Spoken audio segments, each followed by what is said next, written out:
ನಮಸ್ಕಾರ ಎಲ್ರಿಗೂ, welcome back to my channel ಮನೆ ಕೈ ರುಚಿ. ಇವತ್ತು ನಾನು ಮಳೆಗಾಲಕ್ಕೆ ಪರ್ಫೆಕ್ಟ್ ಆಗಿರೋಂಥ ಒಂದು ಸ್ನ್ಯಾಕ್ಸ್ ತೋರಿಸ್ತಾ ಇದ್ದೀನಿ. ಮಂಡಕ್ಕಿ ಒಗ್ಗರಣೆ ಮಾಡೋದು ತೋರಿಸ್ತಾ ಇದ್ದೀನಿ. ಬನ್ನಿ ನೋಡೋಣ ಹೇಗೆ ಮಾಡೋದು ಅಂತ. ಇಲ್ಲಿ ನಾನು ಅರ್ಧ kg ಕಡಲೆಪುರಿನ ತೊಗೊಂಡಿದ್ದೀನಿ. ನೋಡಿ, ಈ ರೀತಿ ಪ್ರೆಸ್ ಮಾಡಿದ್ರೆ ಈ ರೀತಿ ಪುಡಿ ಪುಡಿ ಆಗಬೇಕು, ಆ ಥರ ಗರಿ ಗರಿಯಾಗಿ ಇರಬೇಕು.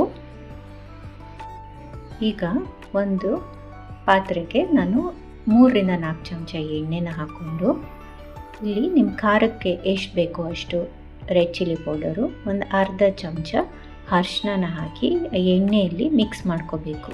ಇದು ಸುತ್ತ ಒಂಥರ ಗುಳ್ಳೆ ಥರ ಬರುತ್ತೆ, ಅಷ್ಟು ಮಾತ್ರ ಬಿಸಿ ಮಾಡಿದ್ರೆ ಸಾಕು. ಮೆಣಸಿನ್ಕಾಯಿ ಬೇಗನೆ ಕಪ್ಪಾಗಿಬಿಡುತ್ತೆ. 1 ನಿಮಿಷ ಎಣ್ಣೆಯಲ್ಲಿ ಬಿಸಿ ಆದರೆ ಸಾಕು. ಈಗ ಇದನ್ನೆಲ್ಲ ನಾವು ತಗೊಂಡಿರೋಂಥ ಕಡಲೆಪುರಿಗೆ ಹಾಕಿ ಮಿಕ್ಸ್ ಮಾಡ್ಕೊಂಬಿಡೋಣ. ಈ ರೀತಿ ಮಾಡೋದ್ರಿಂದ ಕಡಲೆಪುರಿಗೆ ಚೆನ್ನಾಗಿ ಉಪ್ಪು ಖಾರ ಅಂಟತ್ತೆ. ಇಲ್ಲಿ ನಾನು ಸಾಲ್ಟೆಡ್ ಕಡಲೆಪುರಿ ತಗೊಂಡಿರೋದ್ರಿಂದ ನಾನು ಉಪ್ಪು ಹಾಕಿಲ್ಲ. ನೋಡಿ, ಈ ರೀತಿ ಚೆನ್ನಾಗಿ ಮಿಕ್ಸ್ ಮಾಡ್ಕೋಬೇಕು. ಈಗ ಇನ್ನೊಂದು ಪಾತ್ರೆಗೆ ಒಗ್ಗರಣೆ ಹಾಕ್ಕೊಳ್ಳೋಣ. ಒಂದು 2-3 ಚಮಚ ಎಣ್ಣೆನ ಹಾಕಿ, ಸ್ವಲ್ಪ ಸಾಸಿವೆ, ಹಿಂಗು ಮತ್ತು 1 ಕಪ್ಪಷ್ಟು ಕಡಲೆಕಾಯಿ ಬೀಜನ ಹಾಕಿ ಫ್ರೈ ಮಾಡ್ತಾಯಿದ್ದೀನಿ. ಕಡಲೆಕಾಯಿ ಬೀಜ ಎಲ್ಲ ಈ ರೀತಿ ಗೋಲ್ಡನ್ ಬ್ರೌನ್ ಆಗಬೇಕು.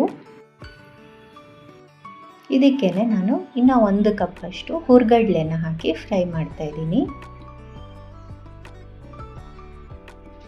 ಇಲ್ಲಿ 2 ಕೆಮ್ಮೆಣಸಿನ್ಕಾಯಿನ ಹಾಕ್ತಾಯಿದ್ದೀನಿ.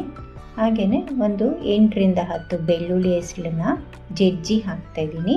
ಒಣ ಕೊಬ್ಬರಿನ ಈ ರೀತಿ ತೆಳ್ಳಗೆ ಕಟ್ ಮಾಡಿಕೊಂಡು ಹಾಕೋಬೇಕು.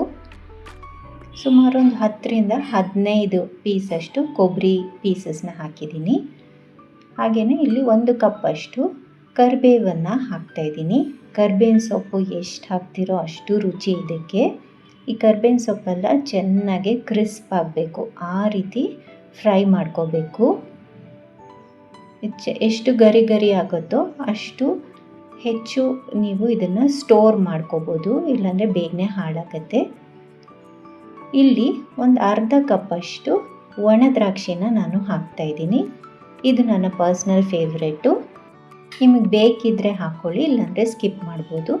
ರುಚಿಗೆ ಎಷ್ಟು ಬೇಕೋ ಅಷ್ಟು ಉಪ್ಪನ್ನು ಹಾಕಿ ಇದನ್ನೆಲ್ಲ ಚೆನ್ನಾಗಿ ಫ್ರೈ ಮಾಡ್ಕೊಳ್ಳೋಣ. ಇಲ್ಲಿ ನಾನು ಸುಮಾರು ಒಂದು 3-4 ನಿಮಿಷ ಇದನ್ನು ಫ್ರೈ ಮಾಡಿದ್ದೀನಿ. ಎಲ್ಲವೂ ಚೆನ್ನಾಗಿ ಗರಿ ಗರಿ ಆಗಬೇಕು, ಆ ರೀತಿ ಫ್ರೈ ಮಾಡ್ಕೋಬೇಕು. ಈಗ ಇದಾಗಿದೆ. ಇದನ್ನೆಲ್ಲ ನಾವು ರೆಡಿ ಮಾಡಿಟ್ಕೊಂಡಂಥ ಕಡಲೆಪುರಿಗೆ ಹಾಕಿ ಚೆನ್ನಾಗಿ ಮಿಕ್ಸ್ ಮಾಡಬೇಕು. ಕಡಲೆಪುರಿ ಮಧ್ಯೆ ಕೊಬ್ಬರಿ ಮತ್ತು ಕಡಲೆಕಾಯಿ ಬೀಜ ಮತ್ತು ಇದು ಕರಿಬೇವಿನ ಸೊಪ್ಪು ಎಲ್ಲ ಮಧ್ಯದಲ್ಲಿ ತಿನ್ನುವಾಗ ಸಿಕ್ಕಿದ್ರೆ ತುಂಬಾ ರುಚಿಯಾಗಿರುತ್ತೆ. ಒಂದು ವಾರಕ್ಕಾಗೋಷ್ಟು ಮಾಡಿಟ್ಕೊಂಡ್ಬಿಟ್ರೆ ಸಂಜೆ ಟೀ ಟೈಮ್ಗೆ ತುಂಬಾ ಚೆನ್ನಾಗಿರುತ್ತೆ. ಮಕ್ಕಳಿಗೆ ಸ್ಕೂಲ್ಗೆ ಶಾರ್ಟ್ ಬ್ರೇಕ್ಗೂ ಸಹ ಇದನ್ನು ಹಾಕಿ ಕಳಿಸ್ಬೋದು. ಟ್ರೈ ಮಾಡಿ, ಹೇಗೆ ಬಂತು ಅಂತ ಖಂಡಿತ ಕಮೆಂಟ್ ಸೆಕ್ಷನಲ್ಲಿ ತಿಳಿಸಿ. ಹಾಗೆಯೇ ಈ ವಿಡಿಯೋ ನಿಮಗೇನಾದರೂ ಇಷ್ಟ ಆಗಿದರೆ ಪ್ಲೀಸ್ ಲೈಕ್ ಮಾಡಿ, ಶೇರ್ ಮಾಡಿ ಮತ್ತು ಸಬ್ಸ್ಕ್ರೈಬ್ ಮಾಡಿ ಅಂತ ಹೇಳ್ತಾ, see you in the next video. Happy cooking. ಹಾಗೆಯೇ ಯಾರೆಲ್ಲ ಸಬ್ಸ್ಕ್ರೈಬ್ ಮಾಡದೆ ನೋಡ್ತಾ ಇದ್ದೀರಾ, ಪ್ಲೀಸ್ ಸಬ್ಸ್ಕ್ರೈಬ್ ಮಾಡ್ಕೊಂಡು ನೋಡಿ. ಹಾಗೆಯೇ ಬೆಲ್ ಐಕನ್ನ ಕ್ಲಿಕ್ ಮಾಡಿ ಅಂತ ಕೇಳ್ಕೊತೀನಿ. Thank you so much for watching.